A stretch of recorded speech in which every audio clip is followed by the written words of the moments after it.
Fun fact. Fun fact. Everybody likes fun facts, right? So, fun fact. The average person in the United States, the average person, spends $720 a year in unknown subscriptions. $720. So, probably by the end of this week, that's like one tank of fuel. But $720 per person. That's crazy, right?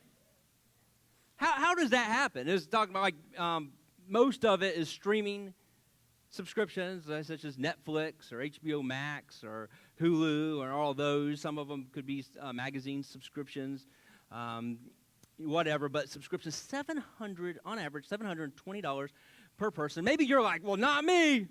Well, good for you. You are above the rest of us, but on average, $720 per person in the United States. And we don't even know about it. Now, I do believe that because of this, that's why when we say, hey, we got a gift for you, automatically our brain thinks, well, that gift comes with baggage. Because a lot of gifts, they come with a catch, you know. When someone says God wants to give you a gift, that's what we think sometimes. You know, what's the catch? What's the catch? I mean, Netflix says it's free for the first 30 days, but what they're really banking on is that we forget that we ever subscribed to Netflix, and then that little $14.99 just slips onto our bank statement, and we don't even notice. Maybe you decided one time when you were staying at a Best Western, hey, I would like to binge watch Hawkeye, so I subscribed to Disney Plus, and all of a sudden, boom, I've had Disney Plus for the past 2 years and don't ever even watch it. So we're a suspicious society, to say the least. You know, and you ever had one of those gift givers? How many consider themselves a gift giver? No? Okay.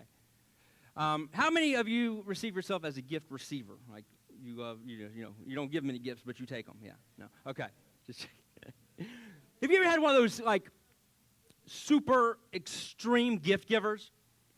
Like they give you a gift, they hand you and they're like, well, aren't you going to open it? I was going to wait till I got home. No, I mean, no. Just can you just open it right now in front of me? I just want to see the look in your eye when you see that, and you better cry a little bit. You ever had that? Like they give you the gift, or give you another example of extreme gift giver is like this. Hey, Wyatt. I know a couple months ago I gave you those shoes, and I just want to throw this out there. I'm not saying anything, but I mean just like, do they fit you or not? Because I don't ever see you wearing those shoes. Like, I mean, it's been 2 months and you still haven't worn those shoes. And then Wyatt's like, bro, I took those back to the store immediately. There's no way I'm going to wear those. It's like the extreme gift giver, right? I mean, some people, they're like, yeah, I'm a gift giver, but really, you're not really a gift giver. What it is you just take the gifts that someone else has given you and you repackage the gift and give it to somebody else. Ooh, a set of candles. I know exactly what I'm doing with this. Yes. Giving it to Pee-wee. He loves candles. Some of you are like professional, like repackaged gift givers. Like that's what you do, you know. But what happens is a lot of times someone says, you know, I got a gift, and you think, well, what's it going to cost me? Now I'm going to get great. That's awesome that Tara got me a gift. Now I got to go buy her a gift. And then you got to like say something like, oh yeah, I left your gift at home, man. I just sitting right there on the and like Tara the whole time knows Jimmy didn't get me a gift. Like they know the whole time, like right. So I mean, but you know, what's it going to cost me? You know, I mean, we know if you've been in church as long as I have, or any amount of time, you know, you get in for free, but you know what you receive. Some people think is, well, it's going to cost me everything. Well, yeah, it's going to cost me everything. I got to give up this. I got to do now. I got to do this. Now I got to do this. Yeah, I get in for free. They don't charge admission at the door of a church, but now if I want to receive, it's going to cost me everything. If you've ever been, growing up, how many of you grew up in a church as a child? A few of you. How many was in a youth group, teenage youth group? Now, I was in a youth group, and we had youth camp. Now, our youth camp was in a place called Wimauma, Florida. All right? It's over by Tampa. It's a Church of God youth camp, Wimauma, Florida. And when they would start worshiping, now, they would worship for like 2 hours of like just worship. And, you know, the cool kids like me, or, you know, like we go like to the back and we hang out, you know, lean against the wall because we're really cool and we're too cool for school. And I never forget, a lot of times, like after, like halfway through, a youth pastor or a worship leader would get up and they would say something like this. Hey, stand up. Stand up. You to the kids in the back that think you're too cool for this. Stand up. And then it would repeat it with something like this. If you don't like this kind of worship, if you don't like worshiping, you're not going to like heaven. I remember as a teenager thinking, that's what heaven's going to be like. They're not even on key. I have no idea because I'm tone deaf, but. And then I was like, oh my gosh. Heaven, I just got standing like in worship like this in heaven, and then it's like I'm not really prepared for eternity. Like there's like it's gonna still be like TV shows, right? You know, something like turtles, the chocolate-covered candies. They're very good. At least they're going to be in heaven, aren't they?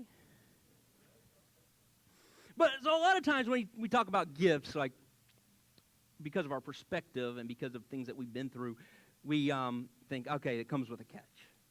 This is going to cost me something. Now, if you weren't here last week, you probably just think right now this is a message on gifts or a message on giving. But actually what this is part 2 of a series that I'm doing called The Love Tank. The Love Tank. And I'm very creative with the title of this, The Love Tank Part 2. Took a long time to think of that. The Love Tank Part 2. And what it is we talk about the 5 love languages. Now, how many have ever read that book, The 5 Love Languages by Gary Chapman? Okay, a few of you. That is, without a doubt, one of my favorite books. I have bought so many copies of that book because when somebody wants to, a couple wants to counsel with me, whether it's marriage counseling or pre-marriage counseling or whatever, I always, first thing I do is I buy them a book to the 5 love languages because I just think it's an amazing book. I think it's probably the top book on relationships. I think that it would be a good thing if you have that book to read it once a year just so you remember. But I am in no way, shape, or form an expert on love languages. I just like the book. I've studied it. I've read it a few times because with counseling with people. But in the 5 love languages, there is, believe it or not, 5 different love languages in the book 5 Love Languages. Shocking, right? So here are the love languages. Number 1, words of affirmation. Now this, without a doubt, unquestionably, is my love language. Words of affirmation. In other words, you tell me a few good things about myself. Say, man, Pastor Jimmy, your hair, you did a great job with your hair. Man, that haircut looks so good. That shirt, man, it makes your arms look big. You know that, right? Oh, Pastor Jimmy, I noticed that you were in there sweeping the social hall, and you got up all the trash. I never seen someone sweep so good. You did a great job. Like, I will be sweeping that social hall all the time. I'd be like, look, Larry, see, I still got it. Like, that is my love language. Like, words of affirmation. That, speaking love, that will fill my love tank.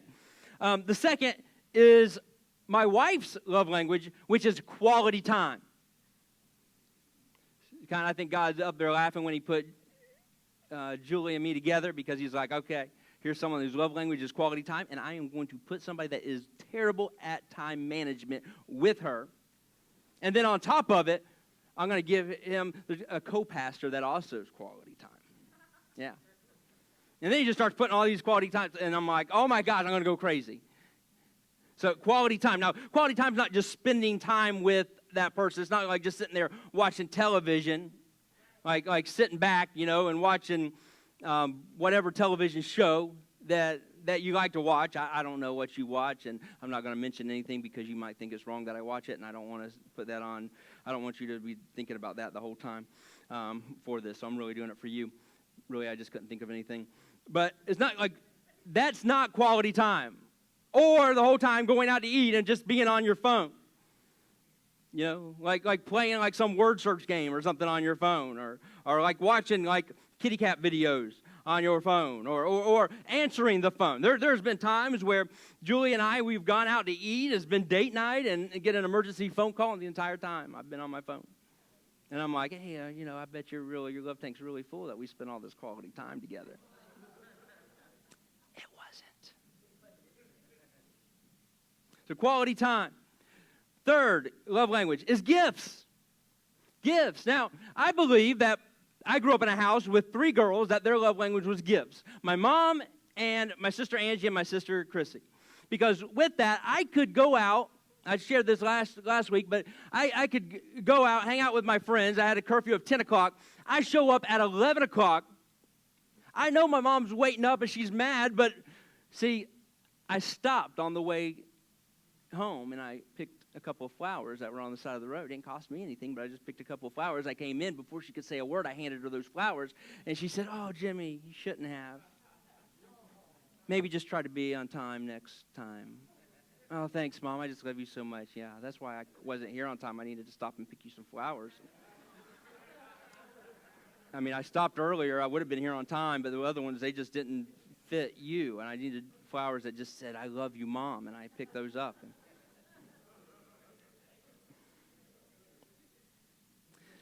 Next love language is acts of service.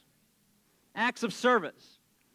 That's where someone does something for them. It don't have to be something big. Like, look, I built you a house. It don't have to be something like that. It could just be, hey, and I noticed that, on your front porch, your welcome mat was a little crooked. I went and fixed it, and I just straightened it out. Oh, man, that's how I speak love. Physical touch. Now, when I do marriage counseling, most of the time, when we first start talking about love languages, almost, I would say like 95% of the time, the man in the relationship says, yep, that's mine, physical touch. Because they just relate that to sex. And truly, it's not just sex. That is a part of it. And nothing wrong with it if you're married. And, I think we all at times would speak language with physical touch. But a lot of times when I start talking and we start getting into the love languages, more times than not, it's the woman's love language that is physical touch. There is men that have physical touch as that, but it's like just cuddling on the couch or just holding hands or just, rubbing your loved one's head, whatever. It's physical touch. You ever met somebody, they just come up and they're always touching you and they're like, hey, man, woo, Rondo, what's up, buddy? Hey, man, Rondo, woo, it's good seeing you, bud. And you're just like, dude, that guy won't stop touching me. Most likely their love language is physical touch, and that's how they speak love. Now, also, you're trying to figure out what your love language is. There's an easy way to do that. There's 3 ways, I believe. Number 1 is which one of these do you complain about not getting to your spouse or your children or the people around you? Which one is it that you're like, man, I never get that? Man, my wife never says anything good about me. Man, my husband, he never stops and picks me up flowers. He never does that. Or, man, my kids, they won't even wash the dishes. And so which one of these? That's one way to do it. Second way is if you could take, because you're like, man, I feel love in all of those. Now, some of you are waiting like, all right, he's going to spring on us. What's the sixth love language? There's no sixth love language. And some of you are like, every single one of those. Now, yes, of course, because we all feel love on every single one of these, but to find out what your love language is, if you had to take away all of these except for one, you never got any of them except for one, which one would it be? And that is your love language. Now, the third way that you can know what your love language is, or somebody else's love language, is how do they show love? How do they show love? What do they do the most that shows love? Are they coming over? Are they vacuuming the house for you? Are they making sure, we're sitting in the social hall and they're picking up the plates? They're cleaning up. Most likely their love language is acts of service. So which one? Now, here's the thing. If your love language, a lot of times we think that everybody else should show love and receive love the same way that we do. We talked about that. We talked about the story of Mary and Martha last week. But a lot of times, like, if your love language is acts of service, and then I come up, my love language is words of affirmation, and I try to fill your love tank with words of affirmation and tell you how great you are and what a good job you're doing and stuff, you're just going to be like, these are just empty words. Like, if you love me, show me that you love me. And then what I'm going to do in return is just keep telling you how great you are and how good you look, and because to me that's my love language. Now that's why it's important for us to be able to speak in all 5 love languages. I believe I have a missionary friend. He can speak 5 different languages. And one time I said, man, that had to take a long time. Why did you learn 5 different languages? And he said, because I never want there to be a time when someone comes up to me and I cannot share Jesus with them. So I learned these 5 languages. And I started thinking about it, and I was like, man, that's how we should be in the church. We should be able to speak all of these love languages. When somebody walks in, we are an extension of Jesus, so we are an extension of his love. So when somebody walks in, we should be able to show all 5 of these love languages to those that walk into our sanctuary or those that we meet out in our community. We should be able to speak these words of love, because for some people, the only experience they're ever going to have with Jesus is going to be by meeting you. And if you are not able to speak their love language, most likely they are not going to feel love. Now, here's the thing, though, with that. And I'll say this. Some of the people in here, you have been running on empty for a long time. Your love tank has been on empty for a long time. Do we have a picture of the love tank? No. Okay, yes. A love tank is much like the gas gauge in your vehicle, just a little cheaper to fill up. So, if you have an empty love tank, it's going to be hard for you to share love and show love to those people because you're running on empty. If I gave you the keys to my Toyota Tacoma and you jumped in it and it was all the way on E and the red light was on, you'd be like, I don't even know if I can get to Cumberland Farms. Like, I may break down. I cannot believe Pastor Jimmy let his gas gauge get so low. Most likely that was because, if it is that low, it's because Julie was driving it. It's a true story. But now, if you get in that Toyota Tacoma and you crank it up and there's a full tank, you're going to be like, I could make it to North Carolina and back before Pastor Jimmy even knows. I heard these Toyotas get a great gas mileage. I'll just take off. I can go a long way. Because if your tank is full, you can go farther, right? So, but what happens is a lot of times, because we have an empty tank or we have a void, so we look for other people to fill our love tank. That's normal. I mean, the whole book, the 5 love languages, is based on our spouse, the person we have a relationship with, filling our love tank. I believe there's a flaw in that. Because if I get up here and I say, hey, the void that we have, your spouse, your husband, or your wife, or your kids, they are not created to fill that. There's only one person that can fill that, and his name is Jesus. And if you look for somebody else, if I look for Julie to fill that void, and I look for Julie to fill my love tank, she can do it temporarily. She can tell me how great I preach. She could tell me how good I look. She could tell me how much she loves me and how she would go through all of this stuff just to marry me again. And just how happy she is that she gets to be the one that kisses these lips, and on and on and on. She could tell all these things after church today. And yet temporarily it will fill my love tank.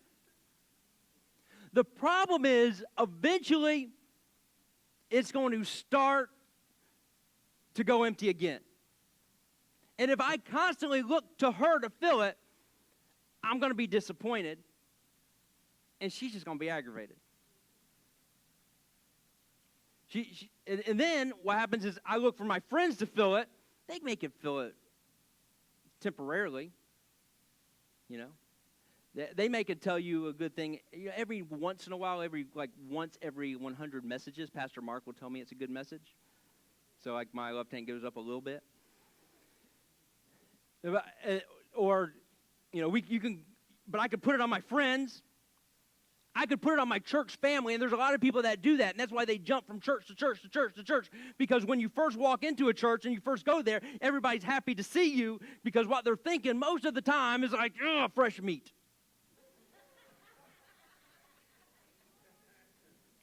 Like, man, finally somebody else to stack the chairs. Finally somebody else to clean the bathrooms, you know. And they're like, oh, man, I'm so happy you're here. But then as you start going and you just become part of the family, well, oh, my gosh, I walked in and not one person told me how happy they were for that I was here. Because what happens, eventually your love tank is going to go empty if you depend on somebody else. Your pastor may be able to fill your love tank temporarily, but guess what? We're going to fail you. So there's only one way that we can constantly have a full love tank, and that's not by relying on other people that weren't created to constantly and keep our love tank full, but is on our relationship with Jesus. So here's the thing is, how does Jesus fill our love tank then?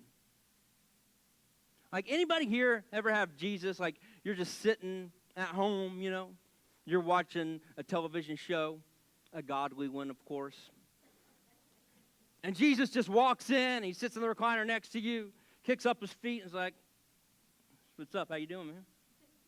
See, you're watching a good show, good, wholesome, clean show. How many's ever had that happen? Yeah, not me. Yeah, Pastor Mark did. That's the only one, sure. Super spiritual. You know, super spiritual people only. That was after your what, 11th hour of prayer when that happened? Yeah. Yeah. So how can a relationship with Jesus fill our love tank? Well, I'll say this. First of all, 1 John 4:7, it talks about God. It says God is love. So God is love. He doesn't just show love. He doesn't just love, but he himself is love. He is the epitome of love. God is love. So if God's love, I would say, yeah, I would think that he could fill my love tank. Now, last week, anybody remember what 2 love languages we talked about last week? Acts of service and quality time. Yes. Thank you for listening, Tara. One person listened to my message. It's great. So we're going to start with gifts. Now, here's the thing. A lot of us are like, well, my love language isn't gifts, because it's like, I love when people give me gifts. So a lot of times selfishness is associated with that, but it's not, because when your love language is gifts, it could be somebody could just make you a paper airplane and say, you know, just say, hey, I made this for you because this is how our friendship soars.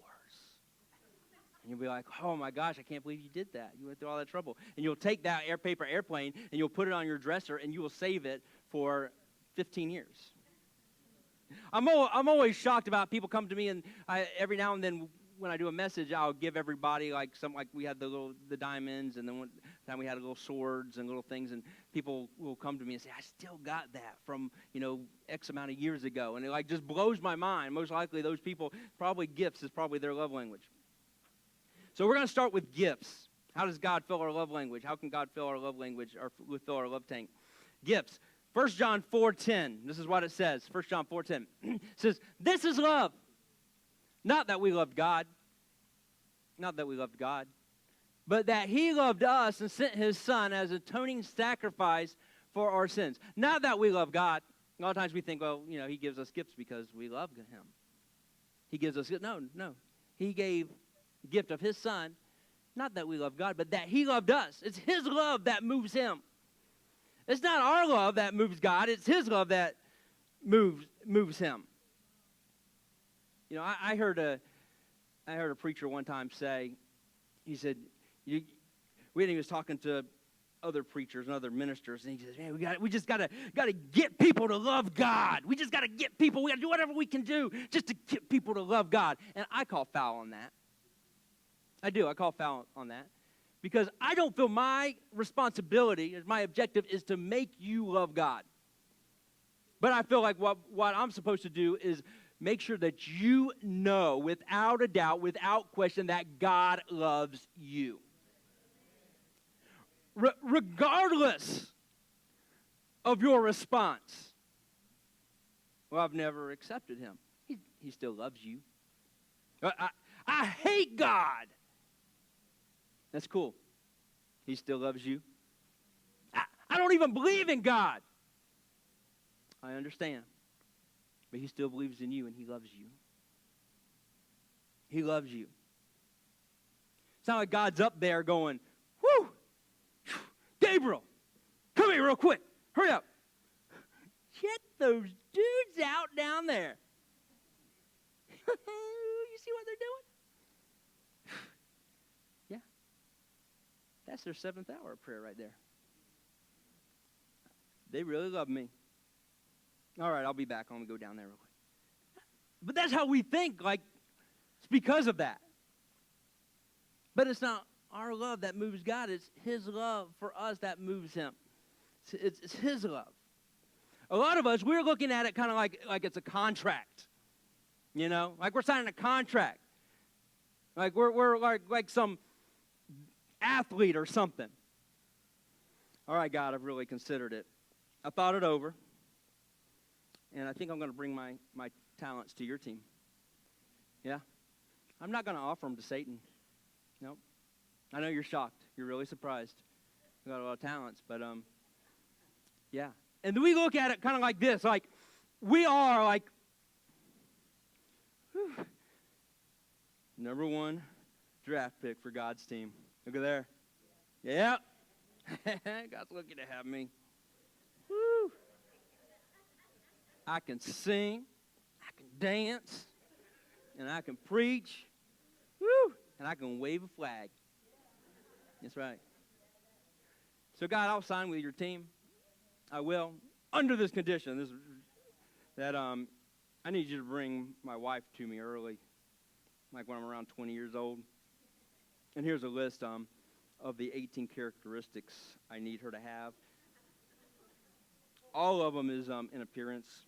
But yes, if you could just do that for me, yeah, I'll sign. And we think like God's like, whew, where do I sign? I got Jimmy on my team. That's not how it is at all. No. Not one bit. Here,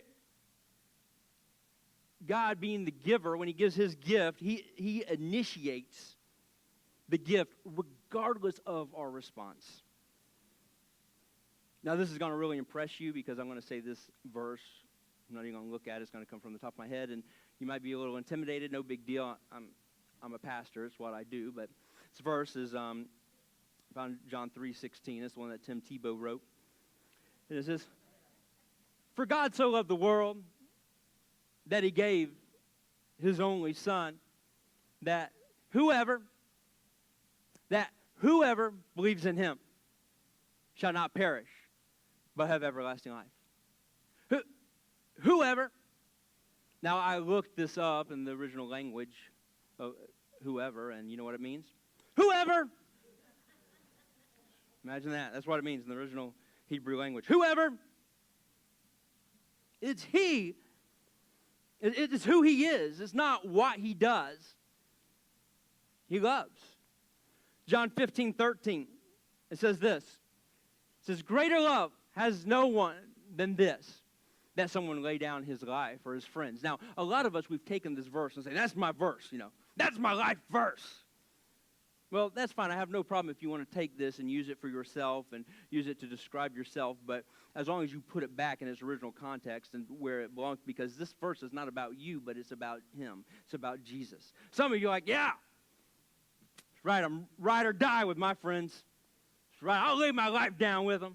Yeah, no, it's not really what it's talking about. It's cool. It's cool that you love your friends that much, but this is talking about Jesus. This is God pointing this arrow at Jesus, saying, greater love has no one than this, that someone lay down his life for his friends. That is Jesus. That's what he did at the cross. He laid down his life. He was not murdered. He didn't come to be murdered. He came to die, and to die for you, and to die for me. Look at John 19, 10 and 11.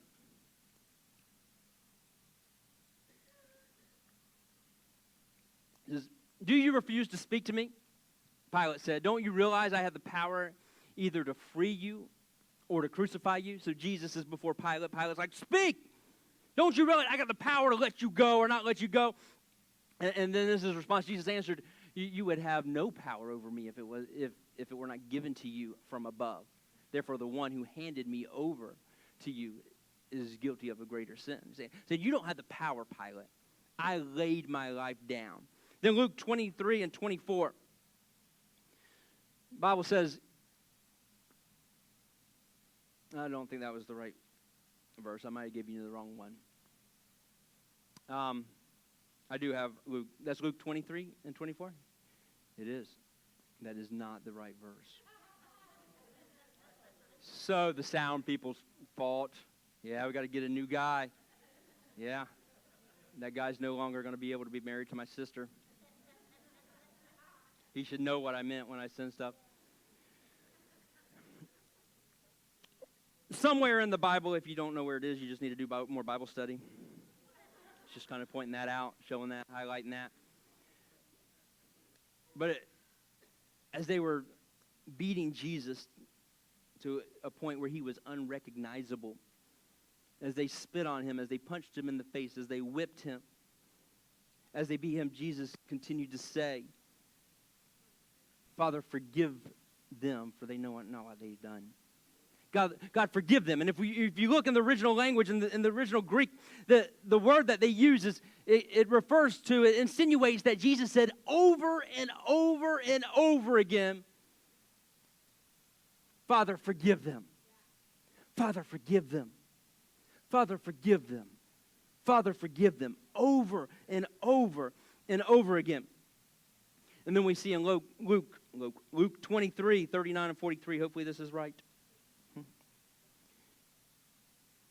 Luke 23, 39 and 43. I actually got it in the back here. I got it. It says, Jesus was hung on the cross, and there was a criminal put on both sides.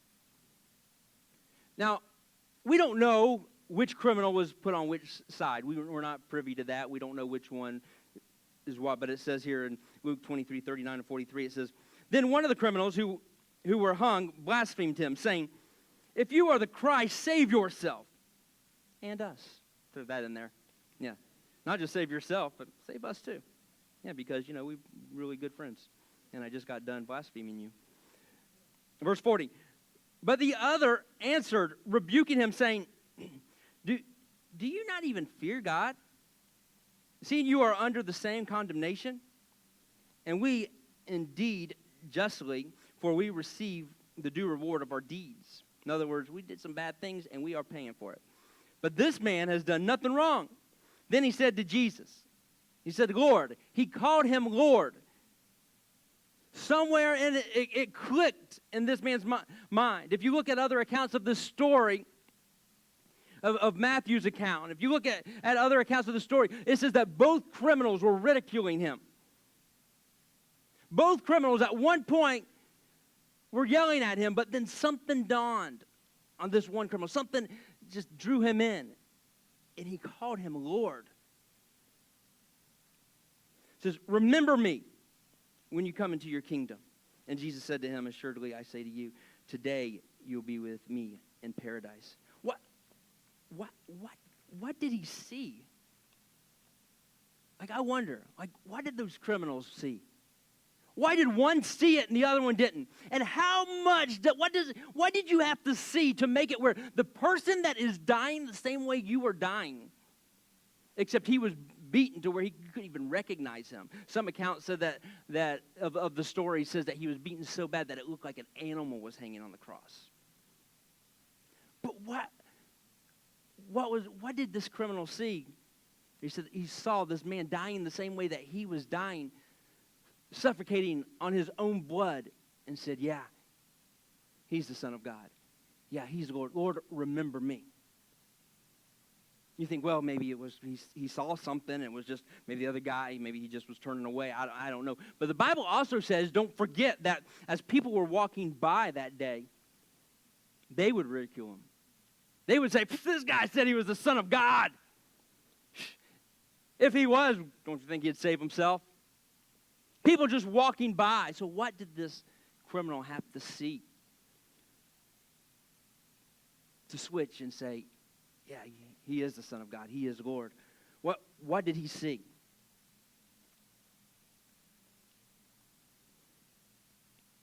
Can we have our love tank filled by Jesus, our relationship with Jesus, with gifts? Yeah, he's given us the ultimate gift. He gave us the gift of himself. Words of affirmation. Now, this is mine. I could spend forever on this one, but I won't because I know time is running out. So, how can we get words of affirmation from God? Because unless we're anybody except for Pastor Mark, God don't come in while we're watching TV and just start saying good things about us, right? So, I started doing this thing. It's called reading the Bible. Yeah, you should try it sometime.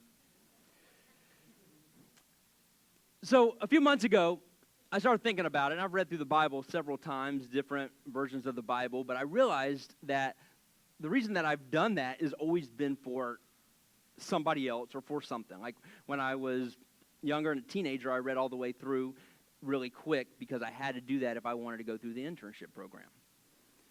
And then to get my license, my minister's license, I had to read through it again. So I read it. And throughout my life, there's been times where it's like, okay, you need to read through the Bible, so I read through it. Some books read through faster than others, such as Leviticus. You can read through that really fast. If you've never read through Leviticus, then you don't understand, because it's a tough read at times. So I decided a few months ago, I had the Passion Translation Bible, and I thought, okay, I'm going to start reading through it. And it's not going to be for anybody, not because somebody told me to, not because I need a message on this. I'm just going to pick it up. I'm going to start reading all the way through. And I was, and I would tell Julie. Julie started reading through it after I did, and I would tell her, I'd say, oh man, Acts is my favorite book in the Bible, because I just got done finishing Acts. And then I'd be like, Romans is my favorite book in the Bible, because I just got done reading Romans. She goes, I have a feeling that it's just whatever book you're reading or you just got done reading is your favorite book. So I didn't tell her anymore when other things became my favorite book in the Bible when I got to them, until I got to this one book called the Song of Songs. And it just opened my eyes to a new way, because I realized a few things, some things in researching it, how to read the Song of Songs. And now it was written by King Solomon. King Solomon is David and Bathsheba's son. A lot of people know he's famously known as the wisest man to ever live. He's the king over Israel, a united Israel. And here, he wrote the Song of Songs, and some people say, well, this is him writing to his lover, writing to a woman that he loves. And when you're reading through it, the woman is called the Shulamite, and then when it talks about King Solomon, the shepherd king, or the bridegroom king. And when I was looking this up and getting ready to read it, I read that the Shulamite and the name Solomon come from the same Hebrew root word. It's the same word. One is masculine, one is feminine. And then I started thinking, I was like, who cares about a letter or some poetry or something that King Solomon wrote to his lover? Like, why would that be in the Bible, you know? So, looking at this and seeing that the prophetic gift that King Solomon had, I came to the realization that, well, in this, the woman is the church. And the bridegroom is Jesus. So we are the church, we are the bride of Christ, and Jesus is our bridegroom. Now when you read the Song of Songs, it opens up a whole different door. I'm going to show you. After I drink some coffee, because this is going to be good. You're going to be good. How many feel like your love language is words of affirmation? All right, a few. You listen, this isn't going to do it justice, okay? I'm going to read some things.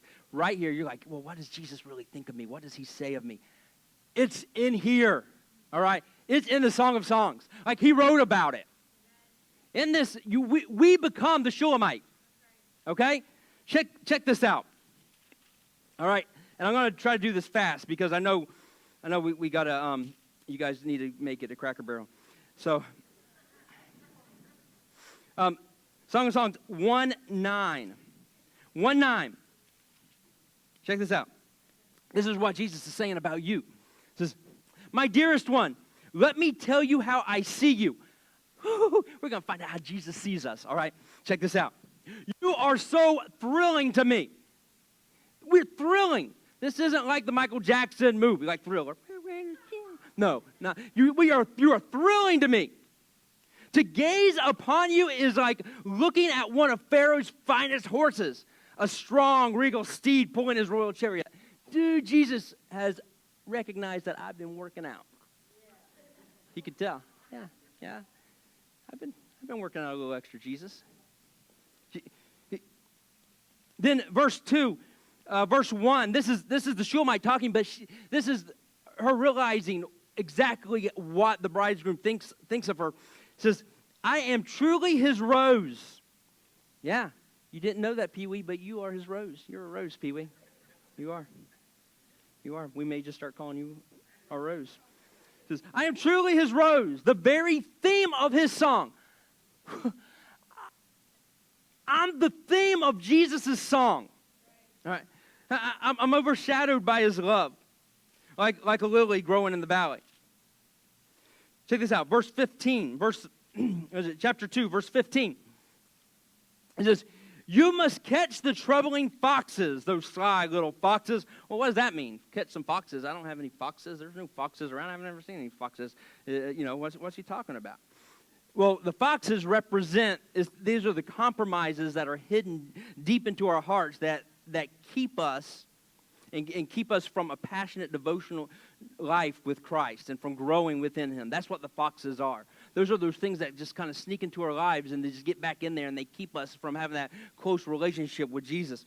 So he says, you must catch the troubling foxes, those sly little foxes that hinder our relationship. For they raid our budding vineyard of love to ruin what I've planted within you. Will you catch them and remove them for me? And then check this out. We will do it together. So those things in your life that are keeping you from that relationship with him, he's not like, yeah, once you get those out, then we can hang out. Yeah, once you stop, you stop cursing a little bit. No. He's saying, we'll get those things out of your life, we'll do it together. I'm with you on this. Chapter 4, verse 1 says, listen, my dearest darling, you are so beautiful. You are beauty itself to me. You are beauty itself to me. You didn't know that, Kevin, but you are beauty itself. Yes. You are beauty itself to me. And then it says, your eyes are like gentle doves behind your veil. What devotion I see each time I gaze upon you. He's gazing upon us. You are like a sacrifice ready to be offered.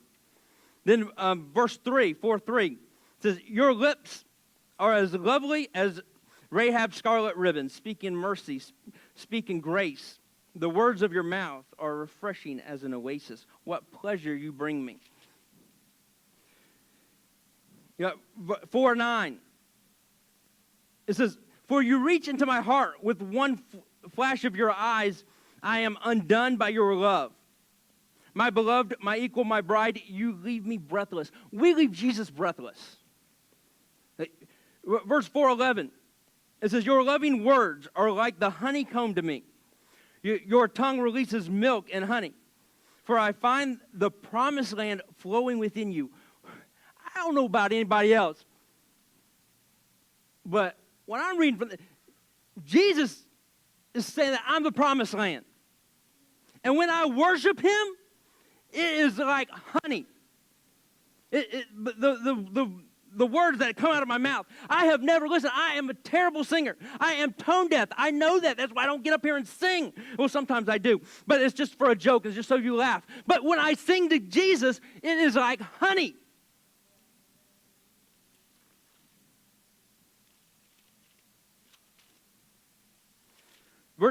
Chapter 6, verse 4 says, oh, my beloved, you are lovely. When I see you in your beauty, I see a radiant city where we will dwell as one. More pleasing than any pleasure, more delightful than any delight. You have ravished my heart, stealing away my strength to resist you. This is the part that gets me. This is the part that gets me. If your love language is words of affirmation, I have a feeling this will get you just like it gets me. This is, even hosts of angels stand in all of you. What? There are hosts of angels stand in all of you. You. Last one for this. You're like, oh man, just get done with this. My love language is not words of affirmation. What was the last one? 7:1. 7:1. I don't know if here it is. Here it is. How beautiful on the mountains are the sandaled feet of the one bringing such good news. You are truly royalty. The way you walk, so graceful in my ways, displays such dignity. You are truly the, what does it say? You are truly the poetry of God. I'm the poetry of God? What? I don't care what you say about me. I don't care what L-Dog over there says after the service. And it talks about how long I spoke and that he should have packed a lunch. And I'm truly the poetry of God, L-Dog. His very handiwork. You want your love, if your words of affirmation, I'm telling you, read through Song of Songs. I recommend the Passion Translation because I love how it states it and how it puts it. But you just read it in any translation, and you will see this is your love story with Jesus. One person clap. Thank you.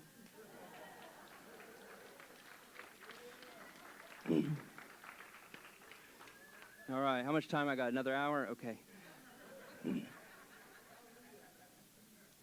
All right. Do we need to take intermission, restroom break? No. Okay. The last one. This is it. This is the last one. Calm down, guys. Jeez.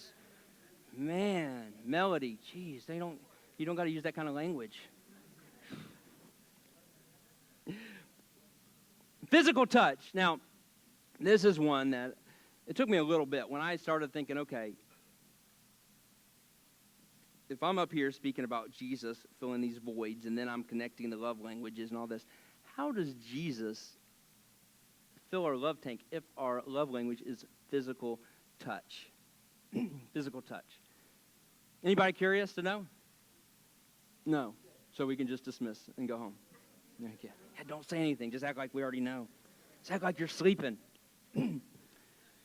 So, physical touch, we know that throughout the Bible there's stories about God touching people. We know in Genesis 32 that is the angel of the Lord came down and wrestled Jacob, like actually wrestled Jacob as he was on his way to see his brother Esau. We know that story.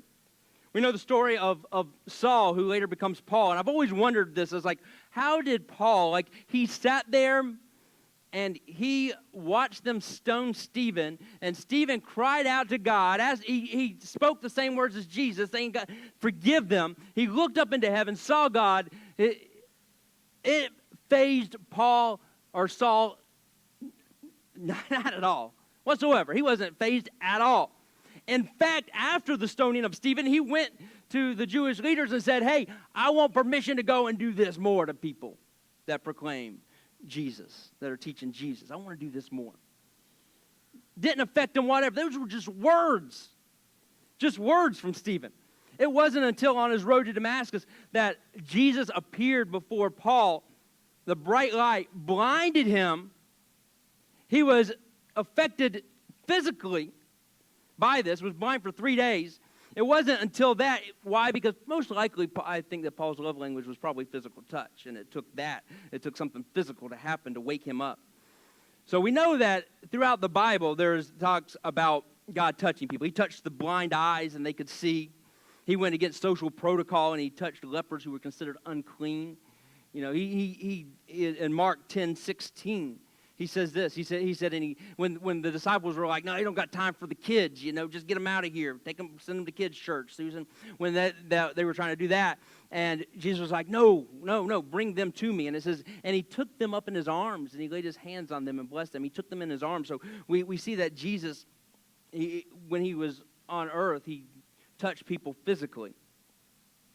So how about now, though? How does he touch us physically now? Now, you may say this, and I believe that God has put us together as a family, because there's been times where I'm like, man, I really need a hug. And there's been somebody within our Fairlawn family has come up and hugged us. There was one time, it was on a Saturday night, we were here having service, and I was just thinking about my mom. And then Miss Linda just came up to me, Linda Whiteside, and she said, I just feel like God's telling me that you just need a big mama's hug. And, I tell you what, she hugged me. When she hugged me, it was just like DeWetta Lloyd was hugging me. She hugged me in a way that I hadn't been hugged in 16, 17 years. And she just came up and gave me, it was a mama's hug. And I was like, oh, man, thank you, Jesus. But, so then do we just rely on everybody else to touch us, or is that how it works? And I do believe that sometimes that is what happens. But how does he hold us now? Well, I'm going to go back to my favorite book in the Bible, Song of Songs, because it does talk about how he holds us. Check this out. Chapter 2, verse 6, it says, his left hand cradles my head, while his right hand holds me close. I am at rest in his love. This is how Jesus wants to cradle you. This is how Jesus wants to hold you. You ever been to one of those prayer services? And see, a lot of times if you're, I grew up in a charismatic church, and worship service, prayer services, prayer meetings was kind of like the thing. And we would show up and just spend all the way from 3 o'clock in the afternoon all the way, this is no joke, to midnight, just praying and stuff. And I would be underneath the pew, and I'm telling you, they got rid of them now, but over at Palm Vista Church of God, there was probably, to the time they got rid of them, pews that just said, Jimmy, and then had little stick figures and different stuff underneath it. I just drew, used it like a canvas. But I ran into somebody, man, this is probably, I wasn't planning on sharing this story, and Chantel, you can come on up here because that'll get me to close sooner. The faster the music you play, the faster I'll talk. So if you play something slow, I'm just going to keep talking really slow. But I remember someone, and they were talking about how they felt the presence of God in a service. And just the goosebumps and the hair rising the back of their neck and all of this stuff. And the other person they were talking to said, I've never experienced any of that. I mean, I come to church, I sing the songs, I listen to the message, I take notes, whatever. But I've never felt like you're describing. And the person said to them, well, how do you know that he's real then?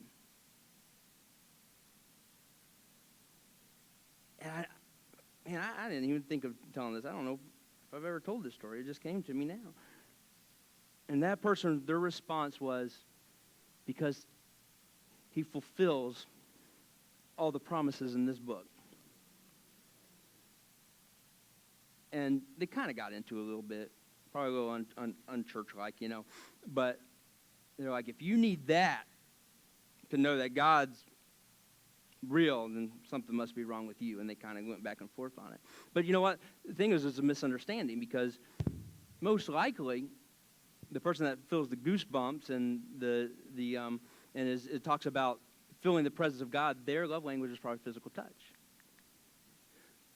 The person that said, oh, I know he's real because he's fulfilled all the promises to me in this book. I've seen him active in my life. Their love language is probably what? Acts of service. And they're both expecting the other to receive love and give love the same way they do. You ever been to a service and someone's praying for you, and maybe this has happened to you, but your hand starts to shake?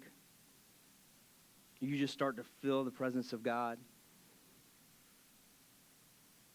And what happens a lot of times is people that haven't felt that, they're like, well, I must not be as spiritual as they are. Well, maybe just because you have a different love language. Now, I do believe we all can feel the presence of God. But some, it means a little different. It means a little more because your love language is physical touch. The goosebumps, the hand shaking. I believe people that really get into dance and the waving the flags, there's a good chance that your love language is physical touch, because physically doing that. Or it could be acts of service. It could be several of them, I guess. So I guess this is why you have notes and you don't just say stuff. As I was writing this out last night, and I was praying about it, and I was like, man, God, how am I going to get all three of these love languages in one message? And the answer was, you're going to go over your time. That's the answer. How? That's how. But I felt like he was saying that there's going to be some people here today that they didn't even know their love language is physical touch because they've never really felt that embrace from someone else. There's people here that you don't know how it feels like to have that warm embrace from a father. There's people here that your mother abandoned you. You didn't have that presence in your life. And maybe you don't even understand it, how some people can have a relationship with their parents, a relationship with their father, a relationship with their mother in that way. But I feel like God's saying that today, there's going to be some people that they experience the touch of their Heavenly Father. And when they do,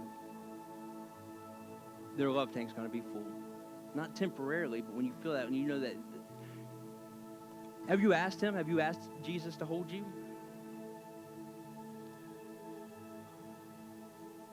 Have you asked for a hug from Jesus? Have you asked for him to just come and just wrap his arms around you? I believe that he will. Pastor Mark, you can come on up here. Listen, hold on. Don't clap yet. Don't clap yet. No, I know you're just clapping for it to be over. I just want to say this before Pastor Mark takes it. Jesus was, the day that he was hung on the cross, Jesus was in the middle. Even in his death, he was in the middle.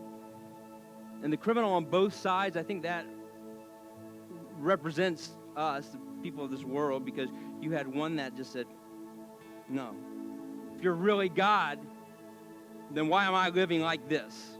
Why am I here? If I'm serving you and you're really God, and then on the other side it just says, Jesus, I just want to be with you. Don't forget me, Jesus. But I just want to point that out, that even in his death, he was in the middle. And somebody, you're going through something so tragic, and you're like, my life will never be the same. My life is ruined. I don't even know how I'm going to get past this. And you just need to know this. Jesus is in the middle of it.